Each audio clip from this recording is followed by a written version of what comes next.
Sen ne pərsən, sən nə mələk, sən nə firiştə. Hikmət böyük Allah'ta, xeyir vardı hər işdə. Allah səni rüyada qonaq etsə behişdə. Heç vaxtı deməzsən ki bu dünya nə ləzzətdir. Heç vaxtı deməzsən ki bu dünya nə ləzzətdir. İnsan oyan artıq, niyə qəflətdə yatırsan? Allah'a yaxınlaşsan əgər həqqə çatırsan. Məsum yaranırsan, sonra çirkaba batırsan. Gül bağına əkirsən, əməlindən tikan insan. Gül bağına əkirsən, əməlindən tikan insan. Vüsal Allah'adırsa arzuların fərqi nədir? Mənbəyi birdirsə qardaş, suların fərqi nədir?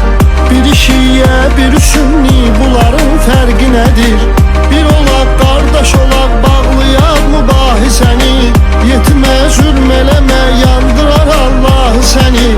Özü yandırmasa da yandırar Allah səni. Cəhd elə bu qar ömrüğü mənalı keçirt ki, iz qoydu desinlər, deməsinlər yaşı getdi.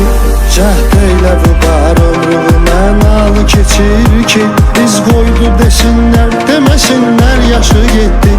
Bədbəxtdir o aşıq ki könül sildaşı getdi. Ömrün nədir mənası, ömür yoldaşı getdi. Bədbəxtdir o aşıq ki könül sildaşı getdi. Ömrün nədir mənası, ömür yoldaşı getdi. Nə pərsən, sən nə mələk, sən nə firiştə. Hikmət böyük Allah'ta, xeyir vardı hər işdə. Allah səni rüyada qonaq etsə behişdə. Heç vaxtı deməzsən ki bu dünya nə ləzzətdir. Heç vaxtı deməzsən ki bu dünya nə ləzzətdir. İnsan oyan artıq, niyə qəflətdə yatırsan? Allah'a yaxınlaşsan əgər həqqə çatırsan. Məsum yaranırsan, sonra çirkaba batırsan. Gül bağına əkirsən, əməlindən tikan insan. Gül bağına əkirsən, əməlindən tikan insan.